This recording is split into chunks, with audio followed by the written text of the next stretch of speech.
Oi, gente, sejam bem-vindos a mais uma aula. Essa é a nossa segunda aula e hoje nós vamos fazer um pouco de exercícios. Vamos resolver alguns probleminhas, tá? E depois eu vou fabricar um exercício aí de avaliação para a segunda aula que eu vou disponibilizar também, tá? Então prestem um pouco de atenção nas estratégias, principalmente, mais do que os exercícios em si, são as estratégias que a gente usa para resolver os exercícios, tá? Eu sugiro que para vocês possam ter um bom estudo, vocês façam também, vejam como que a gente resolve o exercício aqui e depois vocês façam por vocês mesmos os mesmos exercícios, tá? Sem olhar. E se der uma dúvida, dá uma olhadinha de volta no vídeo para ir firmando, né, o seu conhecimento essas estratégias de resolução de exercício, tá bom? Então vamos começar primeiro fazendo um resumo de tudo que nós vimos na aula passada, que são os conceitos que nós vamos precisar para esta aula, tá? Então, na aula passada nós vimos o conceito de carga, né, que é uma propriedade intrínseca da matéria, tá? Nós vimos os tipos de carga, que nós chamamos, temos dois tipos de carga, que nós estamos chamando convenientemente de cargas positivas e negativas, tá? E, em geral, nós vimos que os corpos, eles são neutros, ou seja, se eu somar a quantidade de carga positiva e negativa que tem num corpo, deve dar zero, tá? Então são neutros. Entretanto, eu posso fazer um desbalanço, né, de cargas num corpo por alguns processos de eletrização, como atrito, contato e indução, coisas que nós vimos na aula passada. Nós também vimos algumas propriedades das cargas, entre elas a propriedade de que a carga é quantizada, né, e a carga elementar vale aí 1,602 vezes 10 a menos 19 coulomb. Nós vimos que a carga se conserva, ou seja, ela não pode ser criada nem destruída. E nós vimos também que as cargas têm interação entre elas. E quando nós temos cargas de mesmo sinal, elas se repelem, e quando nós temos cargas de sinais opostos, elas se atraem, tá? E aí, então, nós vimos a lei de Coulomb, que é uma descrição, né, desse tipo de interação, inclusive uma descrição matemática, que nos explica como é que funciona, então, a interação, quais são as forças, né, que a gente chama de forças de Coulomb, que são as forças de interação entre as cargas. E essa lei, ela vale para cargas pontuais. Então, nós vimos também que há uma maneira da gente tratar objetos macroscópicos, tá? Então, tendo este breve resumo em mente, vamos começar então com um exercício bastante simples, tá? Que é a interação entre duas cargas, tá? Então, vamos ver como é que a gente lida com a solução de um problema. Então, vamos começar pelo mais simples. Então, eu tenho essas duas cargas, Q1 e Q2, ambas positivas, tá? E se você for olhar ali, deixa eu só acionar o meu apontador aqui. Se a gente for olhar aqui, ó, carga Q1, então veja, eu fiz um resumo e eu sugiro que vocês façam uma coisa parecida. Eu, em geral, faço um resumo dos dados que eu tenho a carga Q1, que vale 1,6 vezes 10 a menos 19 coulomb, eu tenho a carga Q2, que vale 3,20 vezes 10 a menos 19 coulomb, e eu tenho a distância entre elas, que vale 0,0200 metros. Tá? E o objetivo aqui é saber qual é a força exercida sobre a carga Q1, devido quem? À carga Q2, tá? Então, como é que eu começo a resolver o problema? Faço uma estratégia assim, ó. Eu coloco as cargas Q1 e Q2, tá? Primeira coisa de tudo, coloco as cargas e identifico elas, tá? Na sequência, o que eu faço? É uma coisa importante, assim, você traça um eixo de referência. E onde que eu vou traçar esse eixo? Na reta que liga as duas cargas. Por que eu faço isso? Porque a força de Coulomb está nessa direção, tá? Então eu traço lá um eixo, dou um sentido para ele, né? Coloco onde ele começa, onde ele termina, coloco uma flecha indicando, para não me confundir, para onde é que ele cresce, tá? É comum a gente colocar o eixo crescendo para cá, mas a gente pode colocar ele crescendo para o outro lado também, tá? Dou um nome para o eixo, para eu poder me localizar depois. E eu coloco também um negócio aqui que a gente chama de versor. Tá vendo essa flechinha aqui? É um versor. Vocês já devem conhecer, o versor é um vetor unitário que aponta na direção do crescimento do eixo. Tá? Ele me diz qual é a direção do crescimento do eixo. E, em geral, nós chamamos esse versor que aponta na direção de um eixo X, tá? Tradicionalmente, por I chapéu, tá? Então, está um versor apontado na direção X é o versor I chapéu, tá? Beleza, fiz isso, o que eu faço na sequência? Identifico a força que eu vou estudar, tá? Então eu quero saber qual é a força na partícula 1 devido à partícula 2. Então eu vou lá e coloco uma seta indicando a força. Então vejam lá que eu desenhei essa seta, empurrando a direção que empurra a carga Q1 na direção contrária do eixo X. Por quê? Eu quero saber a força na carga Q1 devido à carga Q2.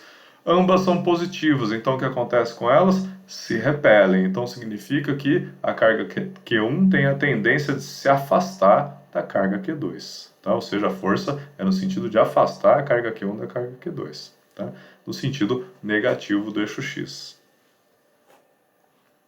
E para terminar, eu coloco todos os dados que eu conheço aqui do sistema. Tá? Então coloco a distância, que eu sei qual é a distância entre as duas partículas, está aqui. Eu tenho a carga Q1 e a Q2 que estão ali.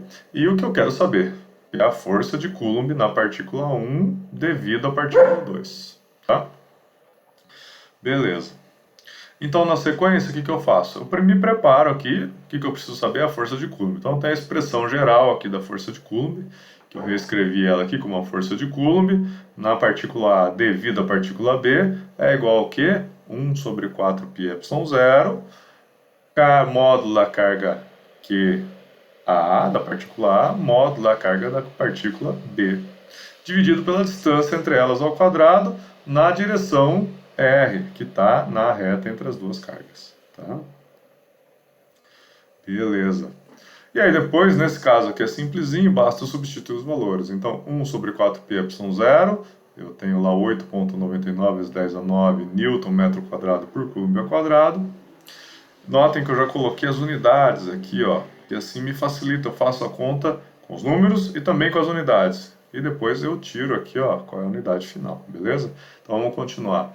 Aí eu coloco a carga QA, quem que é? A carga Q1, né? É a força na partícula A devido à partícula B. Minha partícula A é a partícula 1, então Q1 vezes a Q2, tá? Dividido pela distância entre elas, tá aqui o R, ao quadrado.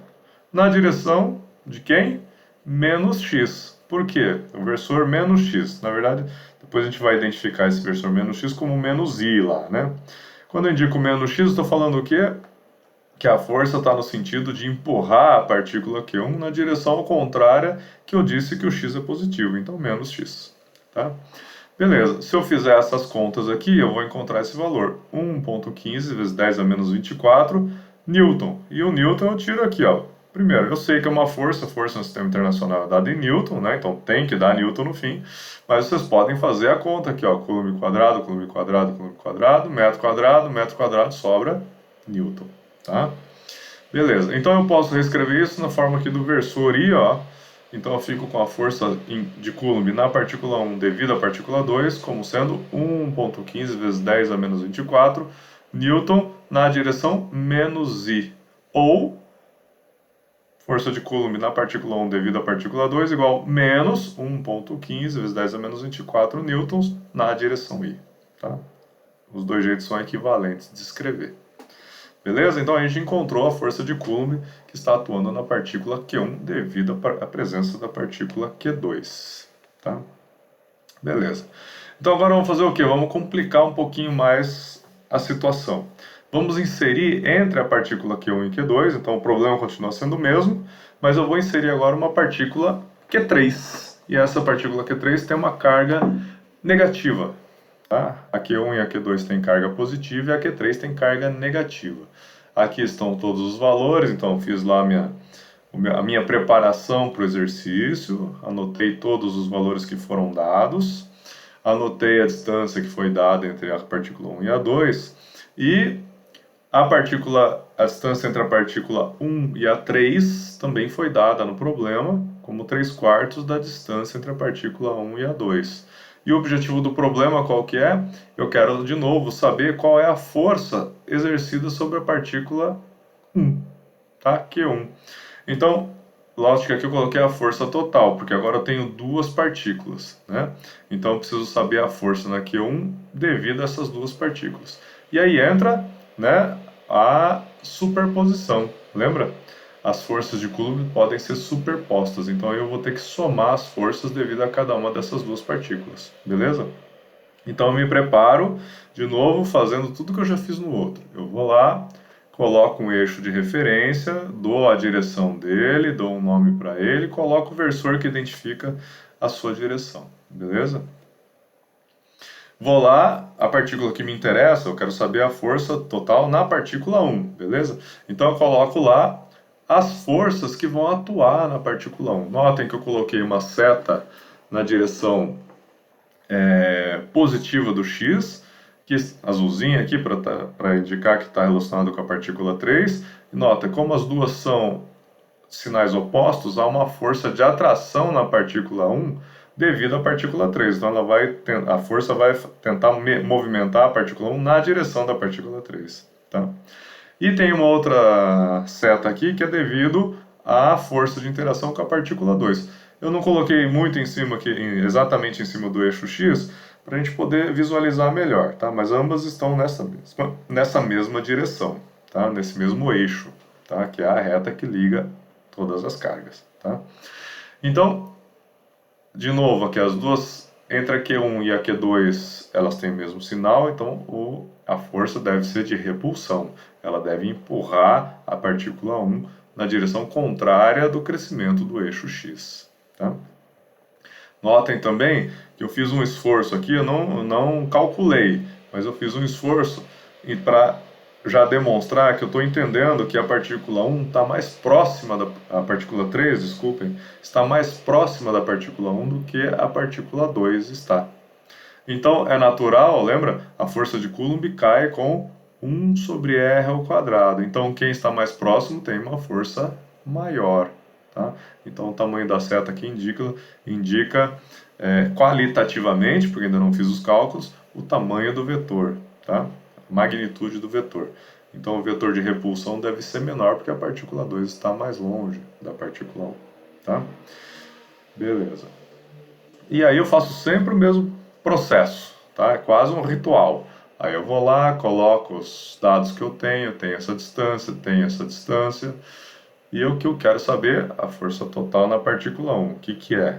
Então, o próximo passo que eu faço, eu já calculei a força na partícula 1 devido à partícula 2, foi o primeiro exercício que nós fizemos, então eu já vou anotar ela aqui para saber que eu tenho ela em mãos, tá?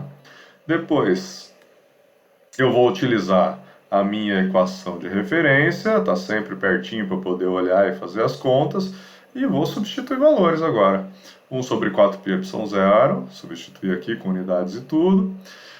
Q1, né? Minha QA aqui é a minha carga Q1, que é a carga de interesse, 1,6 vezes 10 a menos 19 Coulomb. E a Q2, desculpem, a Q3 tá ali, ó, 3,2 vezes 10 a menos 19 Coulomb. Ah, professor, mas e o sinal? Ó, módulo, tá? Então o módulo é positivo, tá? E eu divido, então, pela distância entre a partícula 1 e a partícula 3 ao quadrado, que é o que? 3 quartos de R1, então fica 3 quartos ao quadrado. Eu separei aqui para que vocês não se esqueçam de fazer essas coisas, tem que elevar tudo ao quadrado, e o R1 que está aqui. Tá? E ele vai ficar na direção de quem? Mais x. Por quê? Porque a atração entre essas duas partículas a força é de atração, e quer dizer que a partícula 1 a força vai tender a empurrar a partícula 1 na direção da partícula 3, ou seja, na direção de crescimento do eixo x. Tá? Então fica positivo aqui. De modo que eu posso fazendo essas contas, eu posso escrever a força na partícula 1 devido à partícula 3 como 2,05 vezes 10 a menos 24 newtons. Não esquecer das unidades, hein, gente? Em que direção? Na mais i.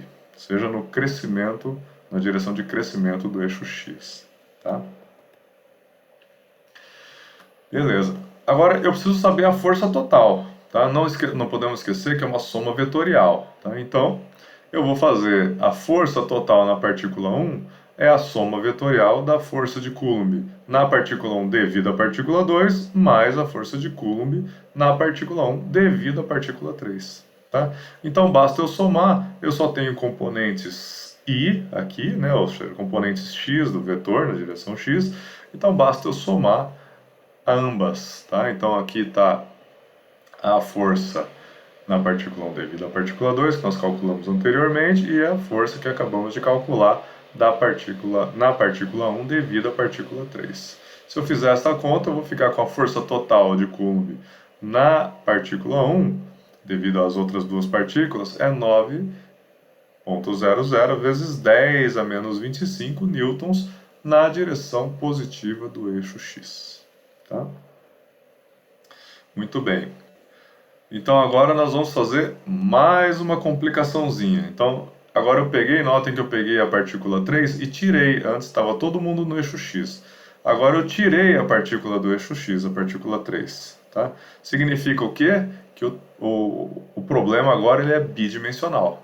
Antes ele era unidimensional, agora é bidimensional. Tá? Então notem lá, mesmo procedimento de sempre. Coloco todos os dados que eu tenho.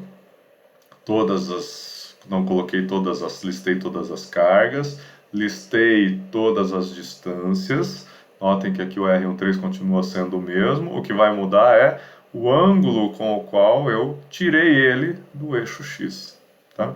E o meu objetivo é, de novo, a força total exercida sobre a carga Q1. Vamos ver o que muda então agora. Né? Temos um trabalho bidimensional para resolver agora. Então vejam lá, começa o processo tudo de novo. Então agora eu vou colocar um par de eixos que seja conveniente para o meu estudo. Tá? Então eu já coloquei o eixo X ali, porque ele liga duas das minhas cargas. Tá? Então eu identifiquei o meu eixo X, coloquei lá a identificação, coloquei o lado pelo qual ele cresce e identifiquei o versor aqui. Tá? Beleza, aí eu vou colocar outro eixo. Opa, fui para o lado errado aqui. Aí eu vou colocar outro eixo, tá? Notem que eu coloquei um eixo na perpendicular aqui, ó, passando sobre a carga Q1. Então coloquei um eixo Y aqui, identifiquei, mostrei para onde ele cresce e coloquei o versor dele aqui, que é o J, tá? J chapéu. Beleza, aí vocês podem me perguntar, professor, mas por que o senhor não colocou o eixo passando pela outra partícula lá? Porque aí vai complicar um pouco as contas. Eu vou querer fazer do jeito clássico que nós sabemos fazer as contas. Tá? É o jeito mais simples de fazer. Então eu vou desenhar um par de eixos cartesianos aqui. Tá? Beleza. Então aí eu tenho que fazer, tá me faltando informação aí, né, gente? Eu preciso ainda localizar, né? Porque eu tenho a localização sobre um eixo ali, da partícula 1 e 2, as partículas 1 e 2, preciso localizar a partícula 3. Então como é que eu faço isso? Desenho um vetor que eu sei, né, identificar pelos meus eixos x e y, tá? Desenho o vetor que liga as duas e me falta ainda uma informação que é que ângulo é esse, para eu poder determinar as minhas todas as minhas variáveis que eu estou buscando, tá? Então, o que eu fiz lá agora? Coloquei, além daquele vetor identificando, eu identifiquei as forças. Me interessa saber qual é a força total na partícula 1. Então, de novo, a força na partícula 1, né, vai valer a lei de superposição das forças, né? E a força na partícula 1 devido à partícula 2, ela é de que tipo? Repulsiva, porque elas são sinais iguais aqui, né? Elas são cargas iguais. Então, eu coloquei uma flechinha indicando que ela vai fazer uma repulsão, ou seja, vai empurrar a partícula 1 na direção oposta ao crescimento do eixo x. Tá? E entre a partícula 1 e a partícula 3 vai ser uma força de que tipo? De atração, sinais opostos, né? Então a força Q1 vai ser puxada naquela direção da Q3. E agora, como é que eu sei depois, como é que eu vou fazer? Eu vou decompor esse vetor aqui, né, nas componentes y e x, tá? Vai ficar claro como é que é o vetor daqui a pouco. E eu preciso ainda, né, gente, acabar de colocar os dados aqui. Então eu sei qual é esse ângulo que foi dado no problema, eu sei qual é essa distância e sei qual é essa distância. Tá? Me interessa então saber a força total na partícula 1. Vamos ver o que muda agora pelo fato da gente ter tirado a carga do eixo x e colocado no plano. Problema bidimensional. Então vamos lá.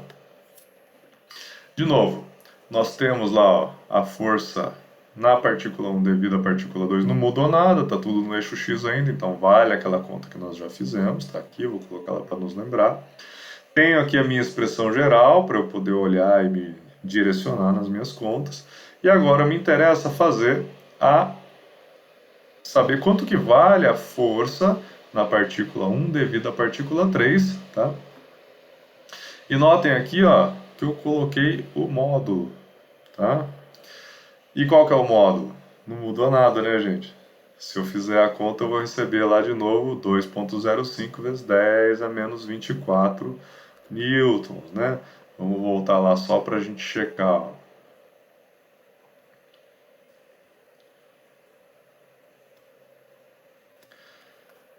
Aqui, ó, 2,05 vezes 10 a menos 24 newtons, tá? Só que lá eu peguei só o módulo, não coloquei direção, né? Então vamos voltar lá onde nós estávamos. Aqui. Então, o 2,05 vezes 10 a menos 24. Por que não mudou? Porque a distância não mudou. Depende da distância, né? Agora eu vou ter que fazer um tratamento adicional para poder saber qual é a força total, porque agora o problema é bidimensional. Então o que eu tenho que fazer? Eu tenho a necessidade de decompor então o vetor força na partícula 1 devido à partícula 3 nos dois eixos do meu sistema aqui. Então só para a gente relembrar, se eu tiver um vetor V qualquer, tá aqui, num sistema bidimensional, eu posso decompô-lo numa componente Vx, que aponta na direção de x, e uma componente Vy, que aponta na direção de y. Lembra, os vetores eu posso deslocar eles à vontade. E eu posso então identificar como a componente x do vetor, está aqui no cateto adjacente, é o módulo do vetor cosseno do ângulo θ. E a componente y é o módulo do vetor, né? Está no cateto oposto, seno do ângulo θ. Então, se eu somar esses dois vetores, eu vou recuperar o vetor v, né? Beleza? Então, essas são as componentes do vetor. E o que nós vamos fazer com a força 1,3 é a mesma conta. Então, eu vou pegar agora, né? E vou decompor a força na partícula 1 devido à partícula 3 em componentes x e y. Então, é o módulo da força 1,3 cosseno do ângulo θ na direção y, x, e módulo da força seno de θ na direção j, y. Se eu fizer substituição dos valores, né? Lembrando aqui que eu tenho cosseno de θ foi dado aqui como 60 graus, tá? Na hora de fazer as contas, não esqueça de colocar a calculadora em graus. E aí vocês vão encontrar estes valores aqui, ó, 1.025 vezes 10 a menos 24 newtons na direção x, para o vetor F13, mais a componente y, que é 1,775 vezes 10 a menos 24 newtons na direção j. Então agora, para eu saber qual é o vetor total, basta eu somar componente a componente. Então eu já coloquei de volta aqui, ó, a componente x e fiz aquela troquinha do sinal para cá para facilitar para a gente. Reescrevi ela aqui então. Aí a conta é simples, gente. Tem que fazer a soma vetorial e eu faço ela componente por componente. Na componente x, na direção y, né, eu tenho esses dois valores que eu vou somar, um negativo e um positivo, na direção y, mais esta componente j aqui do vetor F13, já que a componente j do vetor 12, F12, não existe, né? Ele está só na direção x. Então, se eu fizer essas contas, eu vou encontrar que a força total sobre a partícula 1, vetorial agora, né, é menos 1,25 vezes 10 a menos 25 newtons na direção y, mais 1,78 vezes 10 a menos 24 newtons na direção j. E se eu quiser saber o módulo, eu uso a metodologia tradicional, né? Elevo tudo ao quadrado, faço a raiz quadrada, tá certo? Para encontrar o módulo deste vetor, tá? Que tem que bater com o outro lá que nós já calculamos.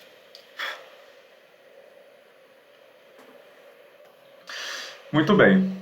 Então agora vamos passar para um outro exercício, tá? Então até agora nós fizemos unidimensional com 3 partículas. E aí usamos a superposição. Aí nós pegamos e transformamos o problema em bidimensional. Também usamos a superposição das forças e agora tivemos que usar uma decomposição vetorial para poder encontrar o vetor final. Tá? Então, agora nós vamos fazer um exercício aqui, usando a mesma montagem do exercício 2, né? Em que a gente tinha ao longo do eixo X a carga Q1, a carga Q2 e tínhamos colocado uma carga Q3 aqui. Só que agora nós mantemos as distâncias. Vou colocar a origem aqui na carga Q1, tá? Vou posicionar a carga Q2 numa distância D, tá? Esse vai ser o meu R12 agora. Nós não vamos usar mais números agora, nós vamos fazer uma conta algébrica, tá? E eu continuo colocando lá a carga 3 entre as cargas 1 e 2, por simetria, ela vai permanecer aí, tá? E a minha ideia agora é saber o seguinte, ó, dado que eu tenho este conjunto de cargas, eu quero saber aonde é que a carga 3 vai se estacionar para que o sistema fique estável, tá? Essa é a pergunta. Então o que eu tenho que fazer? Tudo que eu já mostrei aqui para vocês, ó. Eu posiciono as cargas, eu identifico um eixo, o seu versor, identifiquei a origem, coloquei todos os dados que eu tenho, o que eu quero saber e identifiquei aqui as forças. Notem que agora eu quero saber onde que a partícula 3 vai parar. Então a força que me interessa está na partícula 3, ela é a referência. Então eu quero saber a força 3, a força de Coulomb total sobre a partícula 3, tá? Beleza. Então vamos dar mais um passo, né? Então eu tenho lá, sempre tenho a minha expressãozinha aqui para me guiar, deixo lá o meu esqueminha por perto também me guiar. E a estratégia é a seguinte: para que o sistema entre em equilíbrio, a partícula 3 também ela não pode se mexer. Então a força total sobre a partícula 3 tem que ser nula. A soma de todas as forças tem que ser nula.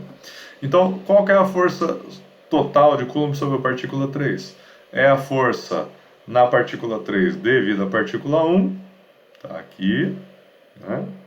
E a força, mais a força na partícula 3 devido à partícula 2, que está aqui do lado, tá?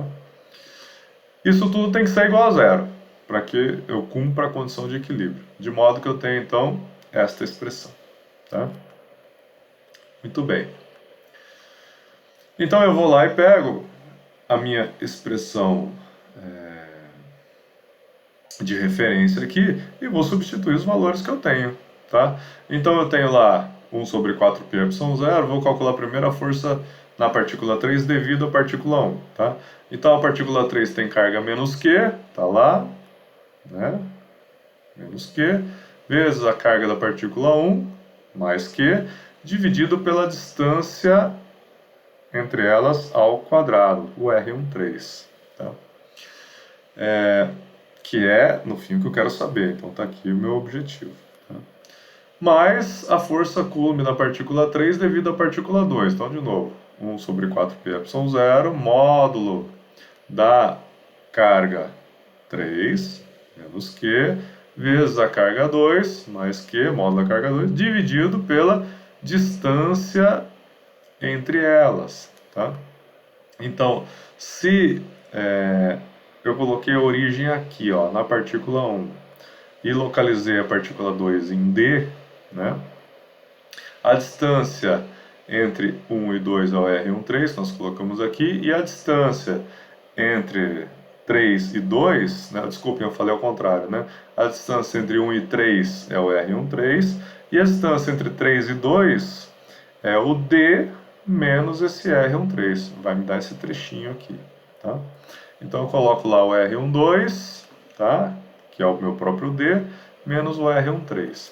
Já vou substituir o R12 por D, tá? Então eu rearranjo aqui esses termos, eu substituo aqui o R12 pelo D, que é o que a gente sabe já, né? Foi dado aqui no problema. E faço um pouquinho dessas contas aqui. Então eu fico com esse valor aqui, ó, menos Q quadrado sobre R13 ao quadrado, mais Q quadrado sobre D menos R13, tudo elevado ao quadrado. Isso igual a zero. Notem que eu já mandei o 1 sobre 4πy0 para lá. Tá? E eu posso simplificar um pouco mais ainda aqui, né, eliminando o q quadrado, então eu fico com menos 1 sobre r13 ao quadrado, mais 1 sobre d menos r13, tudo elevado ao quadrado. Tá? Isso aqui tem que ser igual a zero por conta da condição de equilíbrio. Então agora o que eu posso fazer? Resolver um pouco essa equação para encontrar o que me interessa, que é o r13. Então eu acho o denominador comum aqui, resolvo para essas duas partes aqui em cima, tá? E continuo mantendo a minha condição aqui igual a zero. Então eu posso passar isso aqui para lá, multiplicado por zero, e desenvolvo essa parte aqui do numerador, ficando com essa expressão aqui, r13 ao quadrado, que já estava lá, menos, né, eu desenvolvo essa parte quadrática aqui, que é d quadrado, lembra que eu tenho o sinal de menos lá fora do parênteses, de novo, mais, com o sinal de menos, vira um menos aqui, r13 ao quadrado, mais 2 vezes d vezes r13, que eu acabei de desenvolver esse quadrado aqui. Tá? Isso aqui é igual a zero, que continua sendo a minha condição de equilíbrio. A partir daí, né, gente, eu posso isolar aqui, ó, o d, né, eu tenho d quadrado aqui e d ali, então eu isolo o d e posso escrever, né, esses dois termos aqui se cancelam, r13 um positivo e um negativo, r13 quadrado, e eu posso reescrever o que sobrou como d vezes 2r13 menos d, entre parênteses, igual a zero. Então quais são as condições para essa expressão zerar? Ou d é igual a zero, a gente sabe que é fisicamente impossível, né, não é fisicamente viável isso, então essa solução não serve.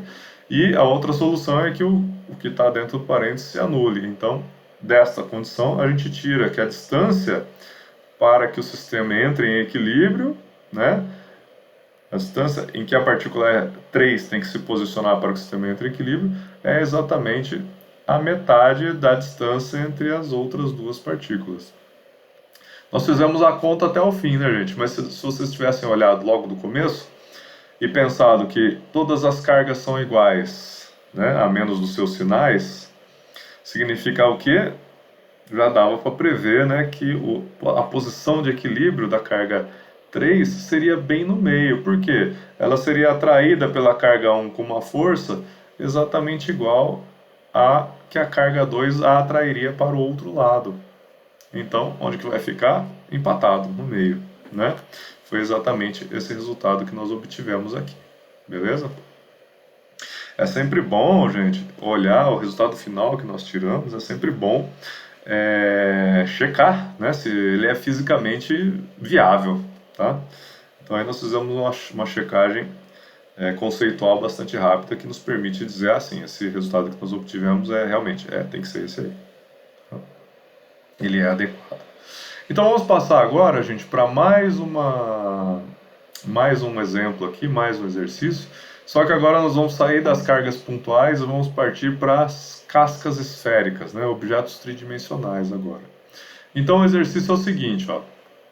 Eu tenho uma esfera, que eu chamei de E1 aqui, que tem uma carga total Q, tá? Homogeneamente, Q positivo, homogeneamente distribuída na sua superfície, tá? Notem que é uma casca esférica, tá? E a distância tem uma outra esfera no problema, que é a esfera 2, que é uma esfera neutra, ou seja, ela não tem carga nenhuma adicional, e ela está separada da esfera 1 por uma distância infinita, ou seja, não há indução de carga nessa distância tão grande lá na esfera 2, tá? Então ela continua neutra. E quais são os objetivos do problema? O objetivo número 1. Se eu fizer contato entre a esfera 1 e a esfera 2, qual vai ser a carga na esfera 2 após o contato? E por consequência, né, qual será a carga na esfera 1 também, né? O objetivo 2. Então, fiz o contato e depois afastei as duas esferas de uma distância d. Qual que vai ser a força de Coulomb na esfera 1 devido à esfera 2? Tá? Então, a gente faz o procedimento de sempre. Está aqui as expressões a expressão que eu vou utilizar, já deixo ela aqui do lado para me facilitar. E eu faço um diagrama do que eu vou, uma ilustração, né, do que eu vou do meu problema. Vou sistematizar meu problema. Então eu tenho a esfera 1, uma carga positiva homogeneamente distribuída, cujo valor total é o Qzão aqui, e uma esfera, outra casca esférica, neutra, a uma distância infinita dessa casca que está carregada, beleza?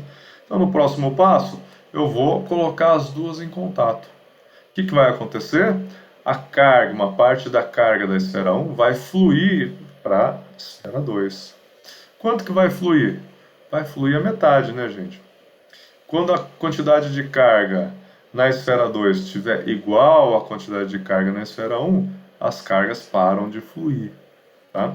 Nós vamos ver no próximo capítulo uma explicação mais detalhada por que isso acontece.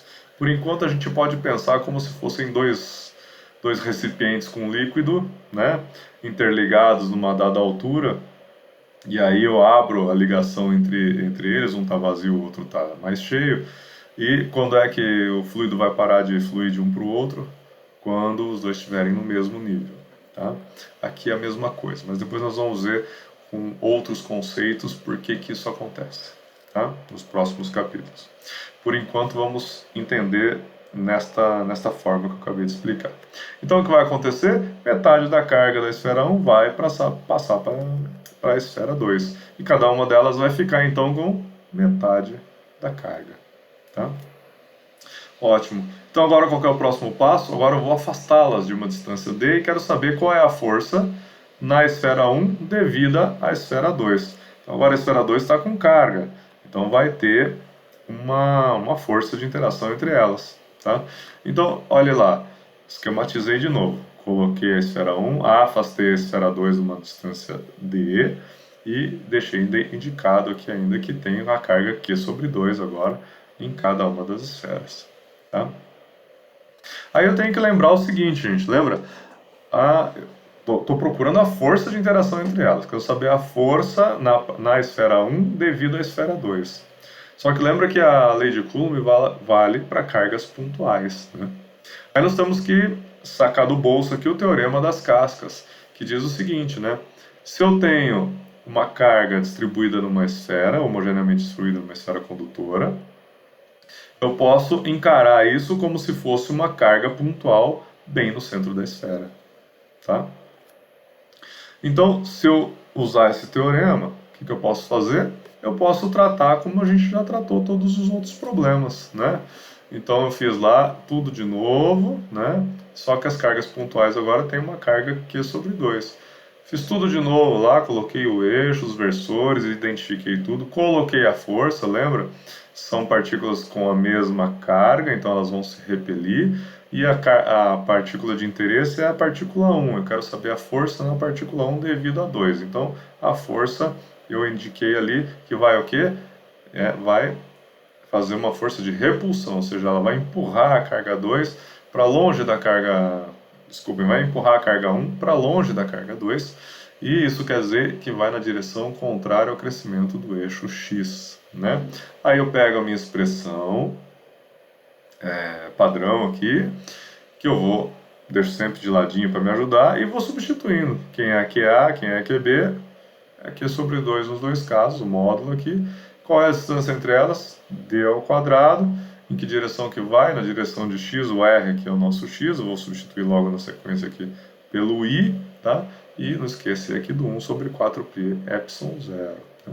Então, se eu fizer esta conta aqui, eu vou ter que a força de Coulomb na partícula 1 devido à partícula 2 é menos 1 sobre 4π epsilon 0, Q quadrado, resolvi aqui, sobre 4D quadrado. O menos veio, né, do versor I. A força está empurrando a partícula 1 na direção oposta do crescimento do eixo x. Tá? E se eu tiver... Aqui já é um resultado, mas eu posso dar mais um passo aqui se eu quiser e escrever nessa forma que a força de Coulomb na partícula 1 devido à partícula 2 é igual a menos 1 sobre 16π epsilon 0, Q sobre D, tudo elevado ao quadrado, na direção I. Tá certo? Então, este é mais um exercíciozinho. Vamos passar aqui para um exercício um pouquinho mais complicado, tá? Então prestem bem atenção para compreender do que trata o problema. Tá? Então aqui, gente, o que eu tenho, deixa eu explicar primeiro essa parte interna aqui do desenho. Tá? Eu tenho aqui uma balança. Tá? Então essa aqui é a haste da balança, desculpem, esse aqui é o suporte da balança, e esta aqui é a haste da balança. O ponto de apoio, no qual o eixo, a haste aqui da balança pode rotacionar, é aqui onde ela se encontra com o suporte. Tá? E nas extremidades dessa haste da balança eu tenho duas cargas, uma carga B e uma carga C. Os valores das cargas estão aqui, ó. A carga B é mais Q e a carga C também é mais Q. Tá? Aqui embaixo, preso em outros suportes, eu tenho as cargas A e D. Tá? E os valores das cargas A e D estão aqui, ó. Carga A menos 3Q, então a negativa, e a carga D menos Q. Tá? Muito bem. Elas estão a uma distância do chão aqui, vamos dizer, do suporte principal do sistema, a distância H. Nós não vamos nem usar esse valor aqui, vocês vão ver. Mais importante do que isso é a distância que estão as partículas A ou D das partículas B e C, cada um com o seu par aqui, né? As partículas B e C, e A e D, elas estão numa distância tão grande que a interação entre elas pode ser desprezada, tá? Essas são as condições do problema. E a distância entre a partícula A e B é D, e entre a D e a C também o mesmo D, tá? A distância entre as partículas C e B é L. A mesma coisa entre A e D. Mas o L é grande, de modo que as interações entre D e A, C e B e as cruzadas aqui também podem ser todas desprezadas. Tá? E aí então, gente, se não tivesse essa massinha aqui, notem que a gente pendurou uma massa a uma distância x do ponto de rotação aqui. Se não tivesse essa massinha, vocês já poderiam me dizer imediatamente o que vai acontecer com a balança. As cargas B e C são iguais e há uma força de atração entre as cargas B e A e B e C, porque elas têm, entre a B e a A tem sinais opostos e entre a C e a D também tem sinais opostos. Então, sabendo que as forças são de atração, a balança vai pender para um dos lados. Para qual lado? Visto que ambas estão à mesma distância, né? C e D e B e A estão da mesma distância, vai pender para qual lado? Vai pender para o lado BA, porque as cargas são maiores, a força de Coulomb vai ser maior aqui, vai pender para esse lado. Tá? Mas o meu intuito é deixar o sistema equilibrado, totalmente na horizontal. Para isso, eu coloco uma massa e vou correndo ela ao longo da haste, no sentido positivo aqui de x. Notem que eu coloquei x igual a zero bem no suporte aqui. Tá? No sentido positivo de x, eu vou correndo uma massa até eu descobrir qual é a posição em que o sistema se estabiliza na horizontal. Tá? Então a gente quer saber, fazendo conta agora, qual é essa distância aqui, distância x. Tá? Então eu montei todo o sistema, coloquei todo, mesmo procedimento de sempre. Então todas as informações estão aqui, todos os dados, a massa é dada, todas as cargas são dadas e todas as distâncias são dadas, eu coloquei elas na ilustração. Tá? Notem que eu coloquei eixos convenientes e seus versores para indicar suas distâncias. Tá? Então notem agora, para a gente fazer o próximo passo do problema, que é determinar qual é essa distância aqui, eu preciso levar em conta que eu tenho forças aplicadas, tanto aqui e quanto aqui, a uma dada distância de um eixo de rotação. O que é isso, gente? Tem um nome especial, isso se chama torque. Tá? Então nós vamos trabalhar com torque. Torque, quando a gente trabalha com rotações, ou seja, forças aplicadas a uma dada distância de um eixo de rotação, nós temos torque. Vamos trabalhar com torque, então. Para que o sistema fique estável, né, é aí que é a ideia do problema, quero estabilizar o sistema, eu vou usar uma condição. Qual que é a condição? Para ele não rotacionar em uma direção, a soma de todos os torques tem que ser nula. Tá? Então essa é a nossa condição básica. Então vamos continuar o problema. Eu passei aqui para o lado o nosso esquema para a gente se lembrar e as expressões que eu vou utilizar. Então eu vou utilizar a expressão da força de Coulomb, que eu preciso calcular, né? E também a expressão para o torque. Então, o torque que eu designei como a letra T aqui é o produto vetorial da distância do ponto de rotação, né? Aqui seria com relação a esse ponto aqui, tá? É produto vetorial com a força que está sendo aplicada a uma dada distância do ponto de rotação, tá? De modo que, se eu quiser olhar o módulo do torque, eu tenho então o módulo da distância do centro de rotação, o módulo da força multiplicado pelo seno do ângulo entre elas, tá? Aqui, se vocês notarem, nós temos as forças estão todas na direção J, ou seja, no eixo Y, tá? E as distâncias estão no eixo X, ou seja, elas são perpendiculares entre si, de modo que o seno de θ vira 1, tá? Então vamos guardar essa informação para a gente continuar nossas contas depois. Então aqui agora eu vou escrever todas as informações que eu preciso. Lembra? A minha estratégia é fazer a soma de todos os torques sendo nula. Tá? Isso garante que o sistema não vai rotacionar para nenhum dos lados. A haste da balança não vai rotacionar. Tá? Então eu escrevo primeiro o torque aqui, ó, devido à força entre as partículas A e B. Tá? Então qual que vai ser o torque? Ó? É o módulo da distância, onde está sendo aplicada a força está sendo aplicada aqui, entre as partículas A e B. Ela é de atração, porque elas têm sinais opostos, tá? E ela está sendo aplicada a que distância do centro aqui de rotação? Se as duas partículas A, B e C estão separadas por L, então ela está sendo aplicada a L sobre 2 do centro de rotação, tá? Então, eu tenho que colocar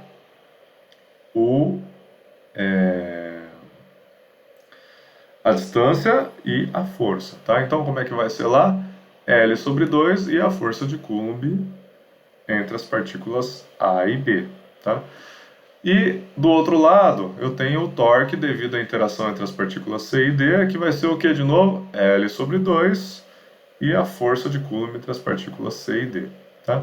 E eu tenho um torque adicional aqui, ó, que é devido à massa que eu pendurei, que está a uma distância x do centro de rotação. Então, o torque devido à massa é a distância x vezes a força, peso, devido àquela massa, tá? Então, se eu desenvolver um pouco as contas aqui, eu posso encontrar a força de Coulomb entre a partícula A e a partícula B. Então, eu uso lá minha expressão geral, 1 sobre 4πε0, a carga de A, menos 3Q em módulo, a carga de B, Q, e a distância entre elas, está aqui o D, dividido pelo D quadrado. Em que direção que ela está? Na J, está aqui no eixo Y. Faço a mesma coisa para as partículas D e C, 1 sobre 4πε0. Está aqui o menos Q e o Q de cada uma das partículas, a distância entre elas, D ao quadrado, também na direção J, né? E a força, peso, massa vezes a gravidade, G, também na direção J, tá? Eu posso então dar mais um passo, então relembrando qual é a minha condição inicial, que a soma dos torques seja nula, tá? Então agora eu vou fazer uma substituição, e já fiz um pouquinho de conta aqui. Eu só simplesmente substituí as forças lá, né, pegando ali os módulos, tá? Então sobra um L sobre 2 que está aqui para fora, 1 sobre 4πε0 que vem da força, e esses aqui vêm dessas contribuições aqui, ó, tá? Eu escrevi aqui, mais o torque devido aqui, ó, né, à força-peso. X, porque ele está a distância x, vezes o mg. Tá? E a condição de que, para que não haja rotação, o torque tem que ser nulo. Eu reescrevi aqui só para a gente continuar a conta na outra página, então mais um passo aqui de contas, o que nós vamos conseguir. Eu isolei aqui, fiz esse pedacinho de conta aqui, tá? E já coloquei lá para o lado de lá o xmg. Beleza. Se a gente der mais um passo nas contas aqui, isolando a posição x, nós vamos tirar que x vai ser o quê? 1 sobre 4πε0, L, que é a distância total entre as partículas, dividido pela massa vezes a gravidade, né? Esta massinha nós penduramos aqui, vezes a carga Q quadrada, dividido pela distância ao quadrado entre as cargas, tá? Eu tiro a posição na qual eu devo estacionar essa minha massinha para que o sistema fique em equilíbrio, tá? Se vocês tiverem alguma dificuldade, vocês entram em contato comigo, principalmente com esse último problema, que ele é um pouquinho mais complicado, tá? Então era isso, gente. Os problemas que eu tinha para apresentar para vocês eram esses. Eles, se vocês notarem, eles deram uma passada por todos os conceitos que nós estudamos na aula passada, né? Na aula número 1. E nós, então, encerramos esse capítulo sobre a lei de Coulomb. E no próximo nós vamos estudar campos elétricos, tá bom? Então até a próxima aula. Um abraço a todos.